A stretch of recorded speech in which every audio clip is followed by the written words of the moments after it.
এবাৰ আপোনালোকক জনাম কেবিনেটৰ সিদ্ধান্তৰ বিষয়ে আজি যেহেতু কেবিনেট বহিছিল ৰাজ্যিক কেবিনেটত কেইবাটাও আজি গুৰুত্বপূৰ্ণ সিদ্ধান্ত গ্ৰহণ কৰা হয় ITI উত্তীৰ্ণ দিব পাৰিব লোকসেৱা আয়োগৰ পৰীক্ষা গুৰুত্বপূৰ্ণ সিদ্ধান্ত ITI উত্তীৰ্ণ সকলো এতিয়া APSC লোকসেৱা আয়োগৰ পৰীক্ষাত অৱতীৰ্ণ হ'ব পাৰিব দক্ষতা বিকাশৰ ক্ষেত্ৰত স্কিল ডেভেলপমেন্ট অৰ্থাৎ ক্ষেত্ৰত চৰকাৰ গুৰুত্বপূৰ্ণ সিদ্ধান্ত লোৱা পৰিলক্ষিত হ'ল ITIৰ বাবে গঠন হ'ব বোৰ্ড প্ৰস্তুত হ'ব সুকিয়া পাঠ্যক্ৰম কিয়নো তেওঁলোকে লোকসেৱা আয়োগতো উত্তীৰ্ণ হ'ব লাগিব আৰক্ষীৰ বদলীকৰণতো শিথিলতা আনিছে এবাৰ চৰকাৰে সঘন যি বদলীকৰণ হৈছিল তাক লৈ কিছু শিথিলতা SPA বদলি কৰিব পাৰিব পৰিদৰ্শকক গতিকে নিয়ম সলনি কৰা হৈছে SPA বদলি কৰিব পাৰিব পৰিদৰ্শকক পৰ্যটন ক্ষেত্ৰৰ বাবে সৰকাৰে গুৰুত্বপূৰ্ণ সিদ্ধান্ত লোৱা পৰিলক্ষিত হৈছে আৰু কেইবাটাও সিদ্ধান্ত আজি চৰকাৰে কেবিনেট বৈঠকৰ জৰিয়তে তেওঁলোকে ৰাজহুৱা কৰিছে কামাখ্যা অশ্বক্লান্ত দৌল গোবিন্দ উমানন্দ পাণ্ডুক সামৰি ব্ৰহ্মপুত্ৰত চলিবা এক অত্যাধুনিক ক্ৰুজ ফেৰী অৰ্থাৎ এই যি আধ্যাত্মিক স্থানসমূহ দৰ্শনৰ এক নতুন আঁচনি যুগুত কৰা হ'ব ক্ৰুজ ফেৰী চলিব 20 মিনিটৰ মুৰে চলিব এই ক্ৰুজ ফেৰী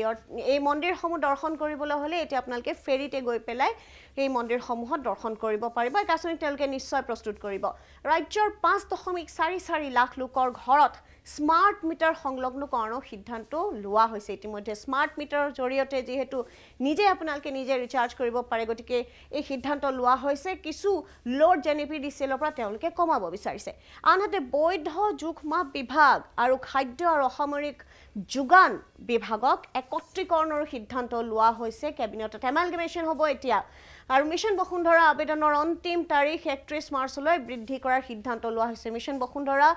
2 যেহেতু ইতিমধ্যে হাতত লোৱা হৈছে তেনে ক্ষেত্ৰত 31 মাৰ্চলৈ এতিয়া আপোনালোকে সকলো ধৰণৰ আবেদন কৰিব পাৰিব অনলাইন মাধ্যমেৰে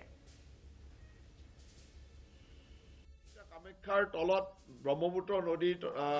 ফেৰীত নামি তাৰ পৰা 2-3 মিনিটৰ ভিতৰত ওপৰলৈ উঠি যাব পাৰিব লিফ্টৰ জৰিয়তে বা তেনেকুৱা ধৰণৰ টেকনলজি আহিব যি টেকনলজি আমি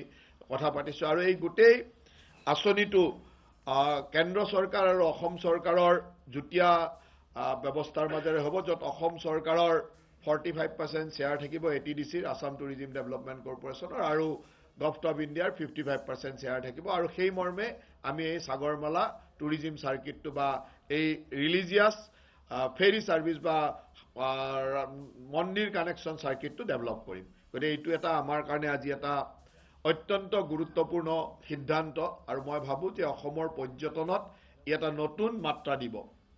দ্বিতীয় আজি মই আপোনালোকক জনাবলৈ পাই সুখী যে অসমৰ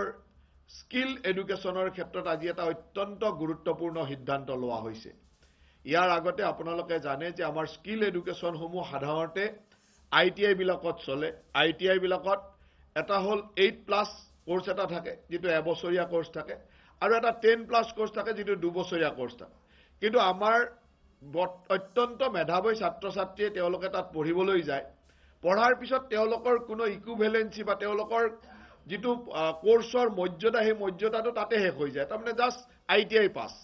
তেওঁলোকৰ কোনো ইকুইভ্যালেন্ট মৰ্যাদা নাথাকে সেইকাৰণে আজি অসম কেবিনেটে এটা সিদ্ধান্ত ললে যে 8+ কৰি যিসকল ল'ৰা ছোৱালী ITI পঢ়িব যাব